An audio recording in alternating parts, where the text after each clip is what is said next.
My name is QueenAnn Cannon. I'm a producer, host of Peninsula View. And I want to thank you for joining me here because we're starting a new television series. It's called What's Your Legacy? What is the life you're leaving behind for those of us who are aging past 65? We're having conversations to alter the way aging is viewed by not only ourselves, but by the people we love, the people in the community, everywhere. We're going to explore and invite a living thing, a living conversation that's moving forward. We don't know where it's going to end, but we're ready for the conversation. And I have great guests, and I'm going to let them introduce themselves in a few moments.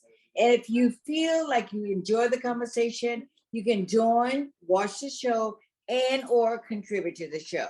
So first of all, I'd like for Ms. Helen Donald to introduce herself and tell her anything about herself. And that may happen during the course of the show, because you know, when you're introducing yourself, you may forget something. But during the conversation, oh, I've done that, or I have this, or I have that. You may want to input that.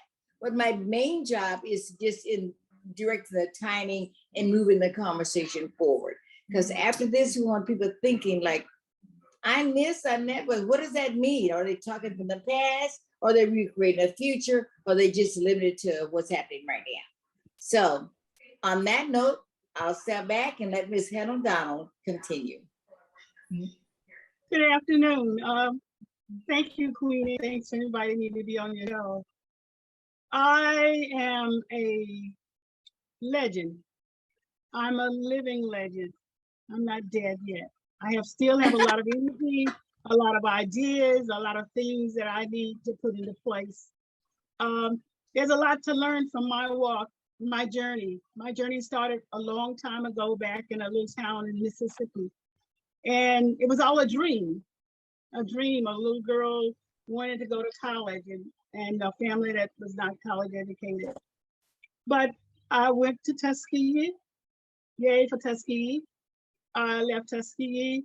I went to work for IBM, went back to graduate school, got a master's in computer science with a concentration in operating systems and databases, artificial intelligence.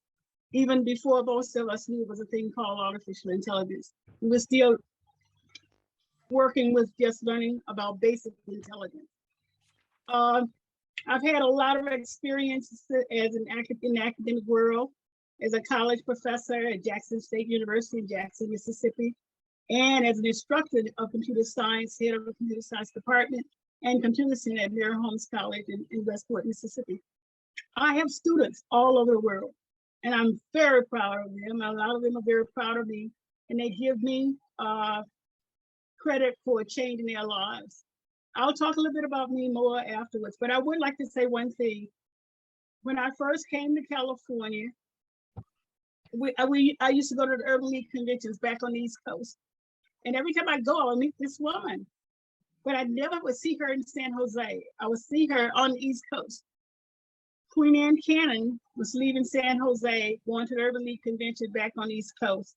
I was leaving San Jose, going to the Urban League back on the East Coast. But we were not doing the Urban League in San Jose. That came later, and I'll talk about it a little bit later on in the program.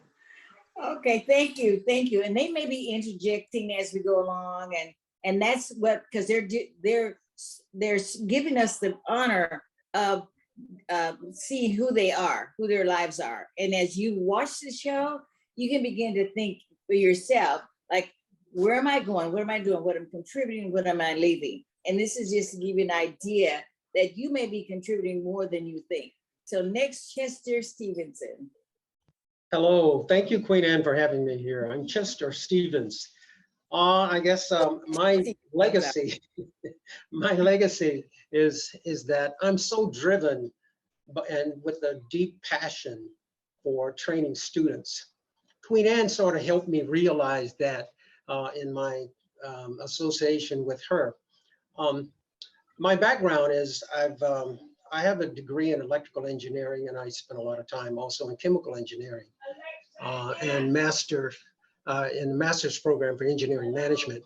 But I like to say that much of my adulthood was spent at IBM Corporation, where I thoroughly enjoyed the intensity of the work we were doing, and it was just exciting stuff. But even that had its problems, as you'll later find out, and perhaps in our conversations. I'm also an author. I love to write, so I've written several short stories and published them on Amazon. I'm still doing that. That's my endeavor, to take those short stories and turn them into a major book.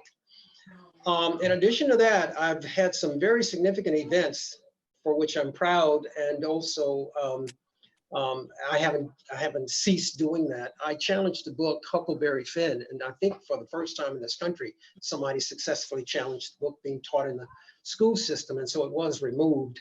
But even that took its toll. I had a lot of complaints around the world, around the country, but I never gave up on that. And that's one thing that I think my legacy is, that I never gave up, and I still continue to express what's inside me, and I want to continue to do that. I resist being called a senior for a while, and then I saw the advantages of being a senior and the wisdom associated with being a senior, so I broadly embrace being a senior.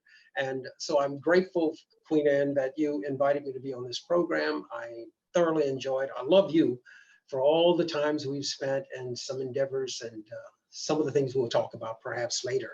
Thank you. Well, thank you very much. I couldn't have introduced you, either of you, better than that. And I also now I have a co-host with me today. She's really the host, but I'm being trained, and we seniors can be trained to put on the in-house productions via Zoom. I'd like to introduce her too, because she isn't a senior, but we're doing this to promote and support her age group and those younger than her. And she's a product of what our future has possible, because she's living into a future that's not present yet either. So her name is Jeannice Samani. So Jeannice, could you come on and introduce yourself? She's not going to be on all the time, but I want you to know who she is. Well, since I'm off camera, I like to remain off camera, just in the background, if I may. I would ask the host that privilege. It's a great honor to be a part of this panel today and to work with Miss QueenAnn Cannon on this venture. It's quite exciting to think about the baby boomers and coming behind these incredible, wise individuals, and the legacy that they have bestowed upon us, and how we could use this wisdom and their tools to make life better for us as well as for future generations. So thank you again for this opportunity to work with you. Okay, thank you for joining us, and thank you for training me. I really appreciate it. So first of all, let's start. Like, what have you noticed how people interact with us when we became what we call, I was really 75, 80 years old before I realized I'm a senior. Oh, my mother lived till she was 100. So I didn't live life up until then like I was a senior. I was just doing what I was doing. Then all of a sudden I said, oh. And the moment I said I was a senior, I noticed how people interact with me, because I became ill and they wanted to take care of me. They wanted to do this. They say, well, oh, that was in your day. Not so much saying it on purpose, like things are changed since then. They just did not interact with me like I had anything to contribute. So I said, well, what's this? It wasn't like the way I'm used to interacting with a group of people. Then I started noticing, and I started a conversation 2017, 18, and other people of senior status was having the same issue and, fighting it in some way. But then I started looking around more, and I noticed that not all people were like that. Seniors were out there doing it and making things happen and creating stuff. A lady was a dancer for age, she was 87, 89 years old. She danced every day. And I noticed that I said, well, maybe this is not a new conversation, but I wanted to permeate through the world. So I wanted to bring people together. So I've been blessed with having this avenue to talk with a lot of different people, because I think that having this conversation with a lot of people will change the conversation. So I'm so excited about where this is going to lead to. So there's like, when did you realize that you're outside of that mainstream conversation of getting things done in conversation, not only, but not probably in physicalness too, but really up here. When did that happen and what was happening? What do you think about it? What are you gonna do about it? So just jump in. I think my age bothers other people more than it bothers me. I started wearing my hair gray, not coloring it anymore, because I thought for health reasons, that's what I did. I did it because of health reasons. Mhm. And a number of my friends came to me and they said, I can't do it. I can't do it. I can't do what? I can't wear my hair like that. I said, but this is natural. This is the way it's supposed to look. But I think the thing that really has gotten me, as far as my age is concerned, and interacting with younger people, it's how they are authorities, or they are the experts on what I've spent my life learning. They just walked up one day and became an expert on it. And you can't fight. I can't stand and fight and say, you don't know. Because my telling them that they don't know is just like them saying, I can't believe you know, you're too old, you've forgotten. You can't have that much memory. And I think I shared, QueenAnn, with you, interacting this summer with a group of young women. And when I introduced myself, they were very courteous, they were very polite, and they listened to what I had to say. But to them, she's an old woman. Did they have computers back when she was our age? Where did she learn about computers? Does she know what software is? She's saying she's an engineer. Did they allow women to be engineers back in those days? Where did she come from? You know, it was like somebody from E.T. The new old grandma E.T. is back. And I sat there and I said, no arguments. Listen to them. They are telling you their truth. You told them your truth. They are telling you their truth. Now let's see if you can communicate about it. And that's when I listened to what they had to say. And it was very interesting because one young lady had called herself an expert. She said she was an expert consultant. Well, if you had come up through the ranks like I did with Microsoft, and I was a Microsoft solution provider for years, and Microsoft used certain terminology. And that terminology she was using was coming out of the Microsoft environment. But what I didn't tell her at that time is a lot of that terminology came from me interfacing with Microsoft. When Microsoft started looking for experts, they were pulling information from me. What would expert look like? What will expert know? So we started talking, but she was intelligent enough to know enough about the field to know I knew what I was talking about. So that made that interaction easier for me than someone who's claiming expertise and don't know anything about what they're talking about. So one lesson I learned now is we all have to listen. You have to put on your listening cap. You can't go and just beat a person down and say they don't know. Put on your listening cap. You have to communicate. I remember I taught a class at HP, and it was called communications. And they talked about listening, questioning, and giving feedback. Well, that's wonderful. That is wonderful. Let me chime in here a little bit here. Chime in, yes. Okay.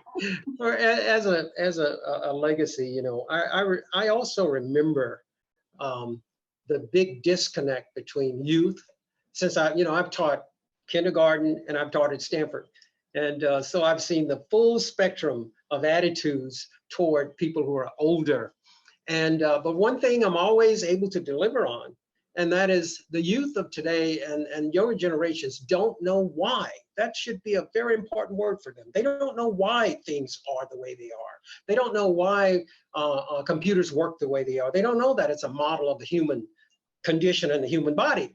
But it is, when you think about it, you know, mail delivery and all of that stuff, knocking on the door to see if anybody's awake, and then are they there? And then you give this and the cross communication and all that stuff. But when I began to embrace them with conversations, historical conversations about how this all came to be, like what is a bug? You know, well, they know it's a computer bug, but they don't really know that it was an actual bug and the first computers that were built and they were the size of a room. And when you go in there, the breakers wouldn't come down and touch where they should because there was a roach there and it was a bug. So they didn't know things like that. But when you embrace them with those original conversations and the original events, they're all ears. And I think that's one thing that I enjoy bringing to them, you know, when I'm teaching or whatever I'm doing, you know, when I can go back in history. In fact, I play this little game. I tell them, say something, name an animal, name something, and if it's a story in my past, I'll deliver it to you. And I could go on for 15, 20 minutes and they're unable to stop me. They keep doing that, you know, and they ask these crazy questions, but I can answer them. And I think that's good. That's one of the advantages of being a senior and having wisdom. Seniors have wisdom. They just need to know how to get it out. And they are all wanting to get it out, but it's there. And when we can tap into that, it's a wonderful experience to see that in operation. So I just wanted to say that. That's Oh, very great. good. Because I think Thank it's you, Helen. Thank you, Helen, for all that reminiscing back at IBM and because there are some things that I named too. I might add one thing too. I remember, and some of it was really silly. There's a concept of two processors. One watches after the other one to see if he needs to take over, if that one falters or stumbles. And so one is called the slave and the master. Well, I took big exception to that terminology. Yes. I think that made it all the way up to the director, and they finally concluded they couldn't because there was too much literature written using the concept slave and master. But I wanted to redo the whole concept. But I think it was a good exercise, you know, because no one else had ever thought about that. But I did. It troubled me. But I had to accept it. So that's one of the historical things about the terminology and stuff that we had. So thank you, Helen. Go ahead. I came back to the Valley in 1984, went to work at HP, and they had this program called Spook. Now I'm just out of Mississippi, right? Spook. Right. And the SWAT team, you know, we would go in when something falls, we would just do a SWAT team for the operating system. And they said, well, Helen, you Spook, you can get that. And I would just turn around and look at it. Do you know I stayed at HP 5.5 years and I would not touch that program? Oh. I couldn't touch it. Nobody could understand how I could not touch that program. But it was called Spook. You know, Spook. You know, we tell everybody else. That was probably object-oriented programming or something like that, you know, when they have all those. No, it was the name of it. It's the name of it. And they just like Spook. And what happened is we were down in the operating system, really looking at the input-output part of it, you know, the printer part of it and all like that. And I came up with my own version. I could read dumps and do all the stuff like that.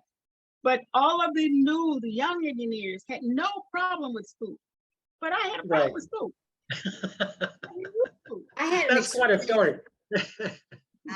I've always been in personal development. I'm not into anything computers. I don't know. I worked at IBM for over 35 years, and I was a user, administrative specialist. I did not create them. I didn't resolve. I know nothing. Okay, but I've always been involved with personal development, training, and conversations. So, as in that capacity, I was working with the youth and the youth at risk of.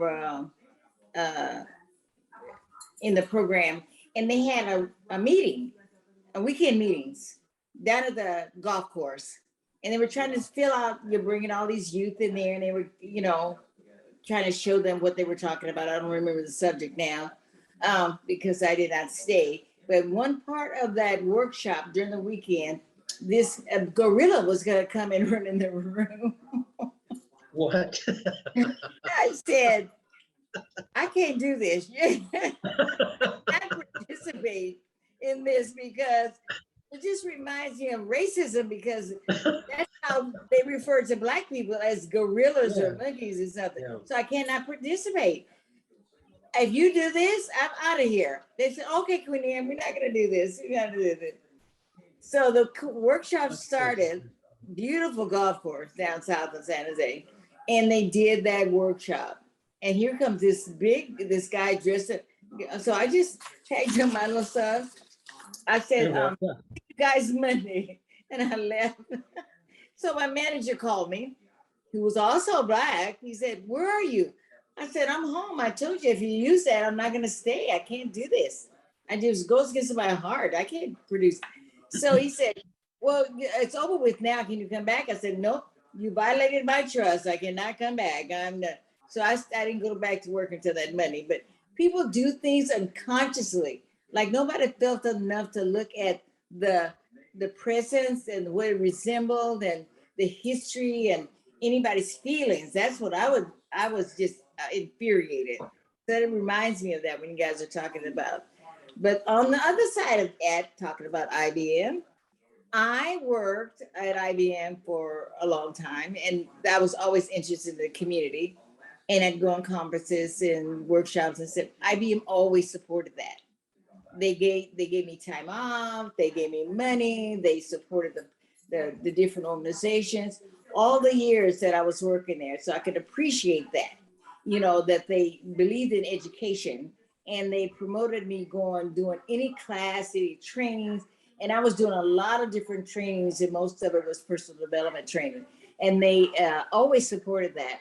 And while I was talking to the plant managers and trying to increase their interest in listening, as Helen was talking about earlier, and communication, and for them to see the big discrepancy between people who did the job every day and then the people who made up what they should do, that there was a big discrepancy in the way the information was given back and forth, and even among themselves, software engineers against mechanical engineers, chemical engineers. And I would be at these meetings and they would say, if you use my product, if you use my system, you got to use my product. And this group of engineers saying, okay, we got you. And then they go on, they were going on designing the program.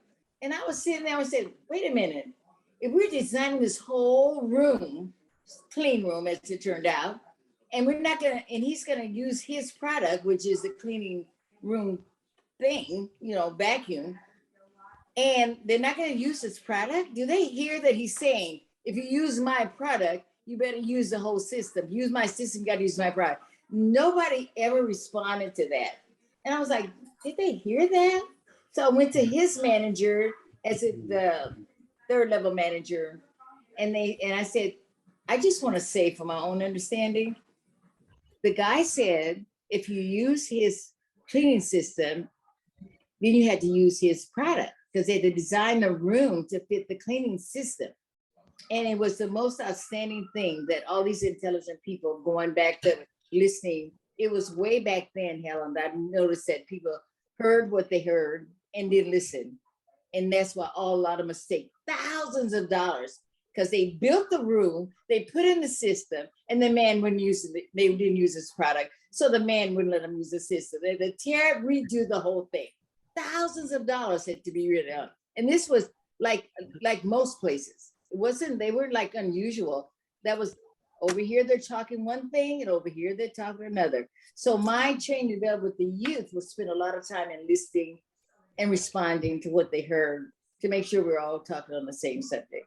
So that's a great one. I know many books have been written about that, Helen, but I don't know whether everybody reads the book really trying to learn how to listen, mostly how to speak to get their way. But that's a good input for the kids. It's still there. It's still there. Exactly. Mm-hmm. So the other thing is, how do you feel when you go to meetings? If you're still involved in the community and you go to meetings and you're the oldest one, because a lot of us do not participate in meetings anymore, and you're trying to say input into the meeting and they speak as if you haven't said anything. You haven't inputted at all. So how do you feel during that? Wait, God dang it, this is what I'm saying. Hey, Chester. Well, I got it. That's when we were young, right? Yeah, I got it twice. I remember when I was in engineering management at Santa Clara University, the very first day of class, I walked in and everyone introduced themselves. When I said I was from IBM, the entire class started hissing. And I thought it was personal toward me. It was against IBM. And I thought that was interesting. I just want to acknowledge QueenAnn for the courage she had during that time when she was at IBM. A lot of that was missing. There wasn't enough courage to speak out on things that were like injustice or something like that. So I have this little story I want to tell you. I was writing, I did a lot of writing. And you know, they said that engineers don't know how to write and all of that. You know, well, I did, because I took writing courses and speaking courses and all that. I was writing this functional specification on how something actually should work or how it actually worked. And there was a phrase in there that said something about concealment. And I said, gee, I need another word for that. So everyone at IBM had a desk and a thesaurus and pencils and papers and all that stuff. So I looked in the thesaurus for another word for concealment. And to my total dismay, it said concealment, nigger in the woodpile. No.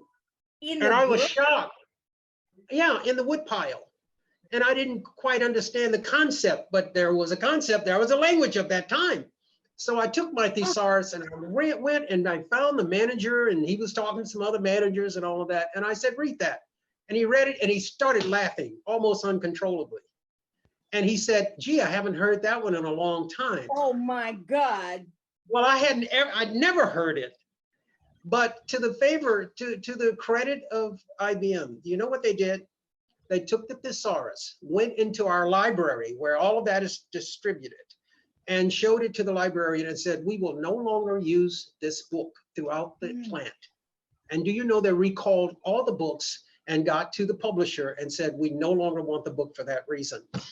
And I spoke up because I couldn't. And that's part of my legacy, because I could. And I did not believe in holding your head down and just taking everything that came to you. So it's the freedom that I enjoy. I often say that I've earned the right, because I'm a senior now, I've earned the right to say and feel and be in the kind of way I want to be.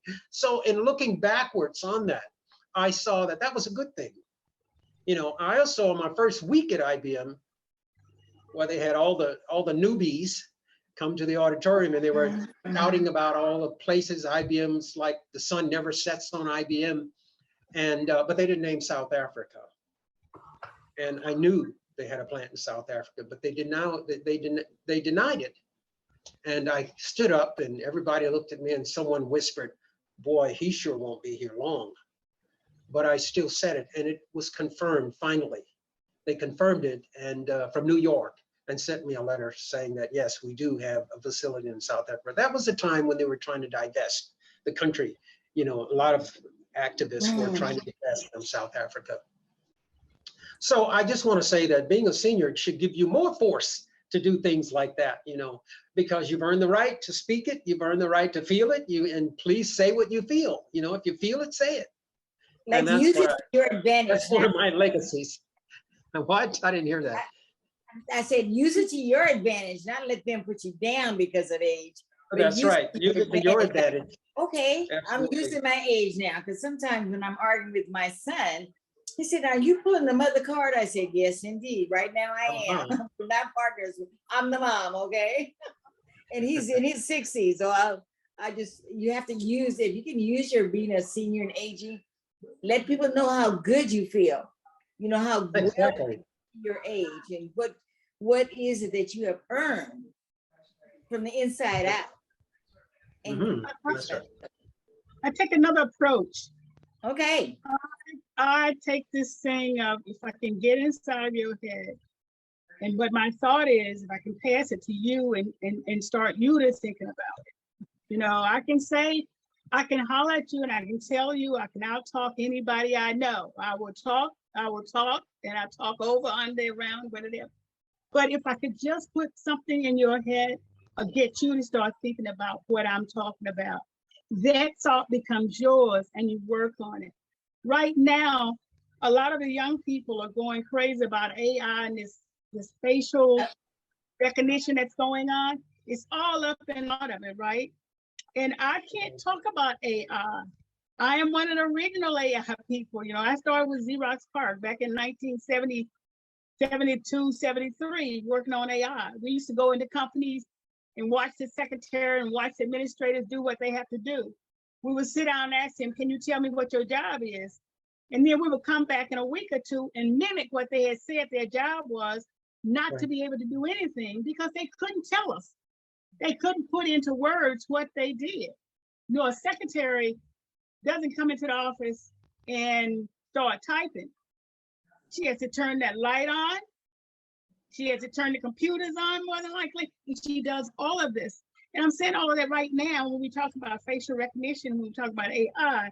My thing, if I could get into young people's mind, is it AI that's wrong, or is it the use of AI that's wrong? How they're using AI, you know, what they are doing with it. Because, say for instance, right now, I have back problems. But nobody ever stopped to tell me, Helen, your posture, look at your posture, look at the way you sit, look at the way you stand, look at the way you walk. When your posture is not correct, you bend your back over and it's out of a line.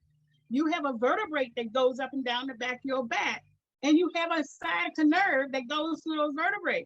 And if that fourth and fifth sciatica vertebrae push on that sciatica nerve, it's going to send a pain down your leg all the way down to your ankle.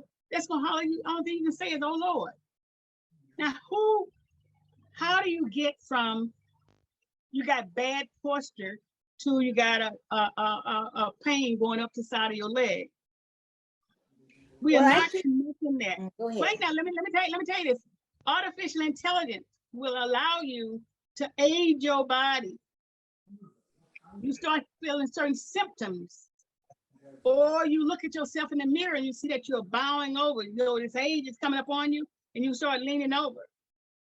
How is that impacting you? Let's use AI to do that kind of stuff. Facial recognition, if it's coming up, why is it picking up Black people all the time? What is wrong with that algorithm? Somebody wrote that program. That's right. Figment of imagination. Okay, it's a figment of that person's imagination. We're in that bug, Chester. That's the bug we're talking about in there, because conceptually they wrote what their definition of what their solution is. And I always told my students, if there are 20 of us in the room, there are 21 solutions. Everybody's solution in the room, and then there's a wrong solution. Okay, yeah. So if you go back and you say, okay, AI isn't bad, but this solution of AI is bad. This way they're using it. And that's what I'm trying to get. That's what I'm trying to get the younger generation to see. I don't want to be the only authority on software.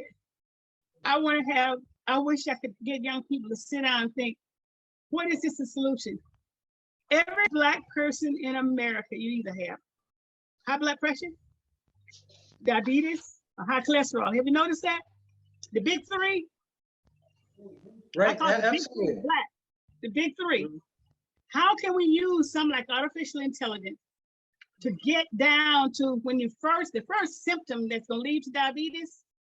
If we would go in with AI and age the body, age it through that process until it's full diabetes, then we could come back and talk to the doctor and say, I have a symptom that give me 3 years, it's going to be diabetes.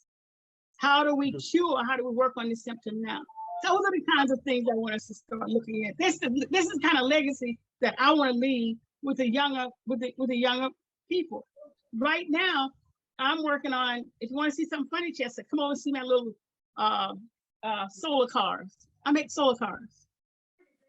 Okay. But what I want the kids to see is how taking solar energy, not electricity, but taking solar energy.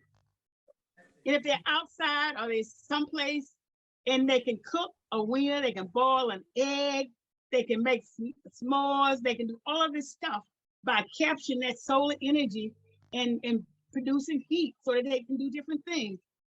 Okay, let's stop right there. And Chester, you had something to say, because this is so good. I have something to say too, but I'll let you go first.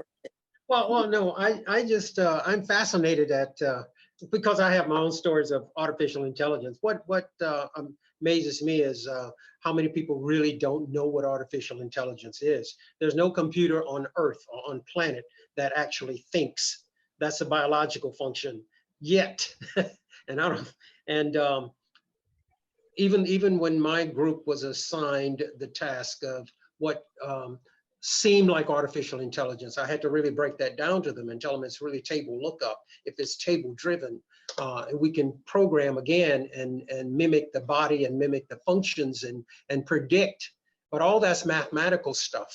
It's not a computer thinking, and we have to get people to understand that. So there's too many kids running around saying artificial intelligence can do this and do that, you know, as if it's a magic wand. You just wave it and the magic comes out, and that's artificial intelligence. So I remember the struggle I had trying to convince my department that it was a table lookup. We were actually implementing what was erroneously called artificial intelligence. So I was just reminded of that when Helen was speaking on that. Yeah. And but for me though, the biggest problem is how do we get enough underserved children to appreciate STEM, to appreciate, and I call it STEAM because the arts are just as important. See, I'm a musician too. And, you know, and I love classical stuff and I love jazz and I play that.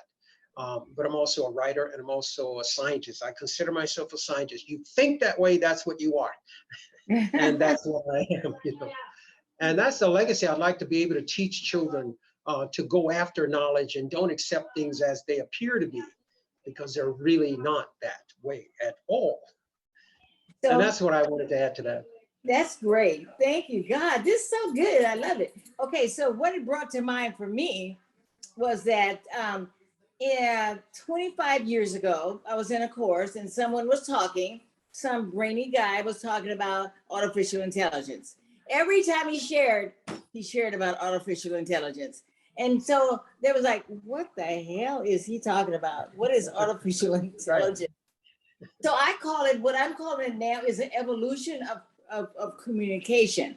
Even though I still don't know about artificial intelligence, I know when he speaks, I can understand the language now. Whereas then it was like, oh, engineers are just nuts. You know, people would think like that, they belong in a class of their own, because I do not understand what he's saying. And by this, just by language changing over the years, he's now into climate change, in which you all know about climate change. He speaks, and so the world has come up to his level of communication now. The world, and when I say the world, I mean the mass public. You can talk to anybody and they'll say, if you say artificial intelligence, like Chester said, they'll have some idea what it is, but they probably don't know, but at least they can understand where you're going in the conversation and ask questions that may make it clear. And so I think one of our jobs as seniors is to involve them in such a way that they can skip, just by communication, a lot of the pits and falls we went through just by communicating, so that they understand what we're saying. It's like evolvement of words, of understanding, of coming together. So we need to have, what I say, more communication about that. Like the more communication, the more we have, the more we give, and the more understanding there is. Because I had to tell him, since I become aware of artificial intelligence, how I hated when he stood up to share about artificial intelligence. And a lot of times we talk as if people know what we're talking about. And very rarely do they know what we're talking about. So we need a way, like Helen said, to be sure we're talking their language. And when they speak to us, we're gonna answer them back or ask questions for us to hear what they're saying. Because I'm of the impression that maybe we're not listening to them like where they're coming from. You know, like what do they really mean? Because my communication is very different than theirs. As you can, I can tell when they're talking just, you know, with the language they're using on these tapes and records and on the talk shows. Sometimes I don't know what they're talking about. And then when, you know, the new shade, you know, you shade, that's like putting people down. It took me a while to figure out that, oh, that's a put down when they said, oh, that's shade. We used to say something else for that, you know. It's an evolution of communication. I just wanted to add that shows us that maybe there's another way to listen to them and involve them in our listening. Right? They say something we don't understand. We ask them, what do you mean when you say that? And then you let them know what you're hearing. So they'll see there's a gap in the listening and understanding of the words we're using.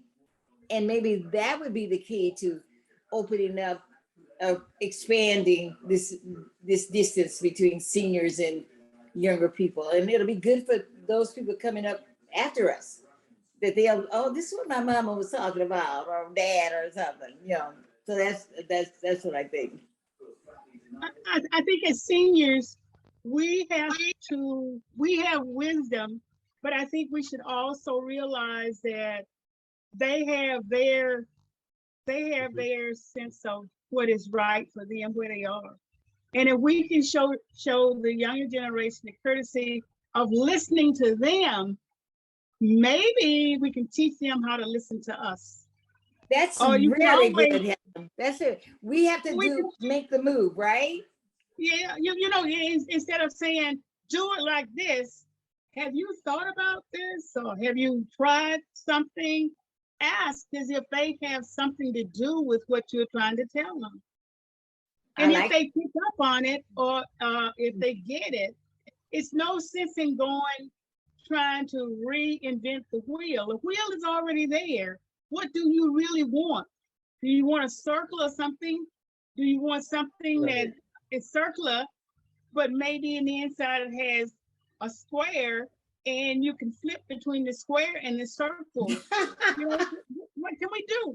How can we do it? How can we work together to make it happen? How can we get back so you don't have to go and reinvent the wheel and reinvent the square? You have both of them. It's a use something. How are you going to use it?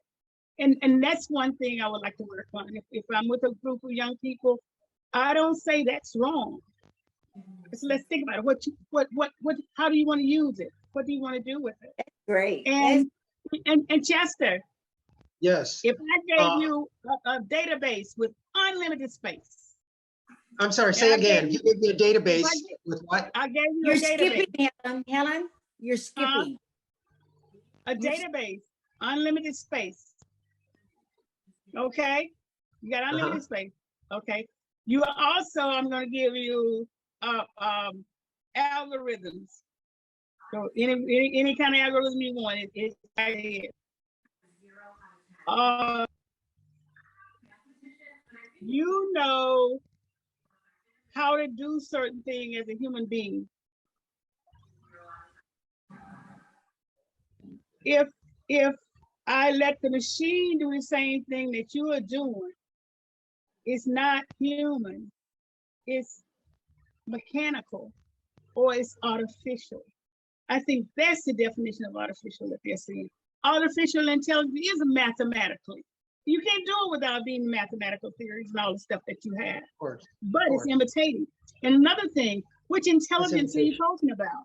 Aren't they 11 concepts of intelligence? 11 or 12 of them. No, you're not It's not asking all me that together. question, okay? No, it's not. Just to know, we Oh, use you're artificial talking to intelligence. Chester. Okay, I'll step back. Wait, Chester, when we Not use talking artificial to you. intelligence, we're talking about academic intelligence. There Well, are but yeah. 11 areas of intelligence that we have. I know about 11 of them. And if you give me if I can get off my phone, I can tell you what all 11 of them are. But those are the, this is what, if I could leave the young people that I pass, the ability to think, the reason, take those, dig, your answer has just as much of a possibility of being the right answer for that particular situation. Okay, so we have approximately 3 minutes. We've been on the phone for almost an hour. We messed up a little bit in the beginning. So use a minute of the 3 minutes so that we'll all get a chance. I have to end the show. So to conclude, as a statement, your idea for us coming together, whatever you want to contribute. So Helen, go first. This is a statement, like a 1 minute statement. I took all the time. I'm gonna give my minute to Chester. Okay, Okay, I just, yeah, I enjoy your conversation about databases and artificial intelligence and all of that. I'm very concerned about teaching children and their learning. Queen Anne spoke eloquently about speaking to the listening of the person that you're talking to. We certainly need to speak to their listening. We need to know what their listening is, but we have to create that we have a listening too that they must speak to. I think what is missing in our youth is that in trying to teach them new things, we are unable, or we forget to link everything back to basic fundamental concepts. And if we want to take them forward, there seems to be huge gaps between where did it come from? What is the concept that I want? Because they can create if they have a concept. okay, Chester. And they can evolve that. And that's what I want to say. That's what I want to do. I want to teach that. Okay, I want to thank my guests. Thank you very much. You guys are very good. I wish I'd have seen them for 2 hours, but I want everybody to know you agreed to give your opinions, your views, talking about your life in connection to seniors aging and observations, what you see. And out of this, let them cause an observation for themselves. What are they willing to bring present for creating something new or that isn't new? So use this show for your own thinking and how you're gonna forward communication that's gonna make the past be the past, the present be the present, and out of the future of all the things you think can happen. Okay, so thank you very much. I'll be calling it observation of it, but yeah, this is it, you guys. Thank you so much.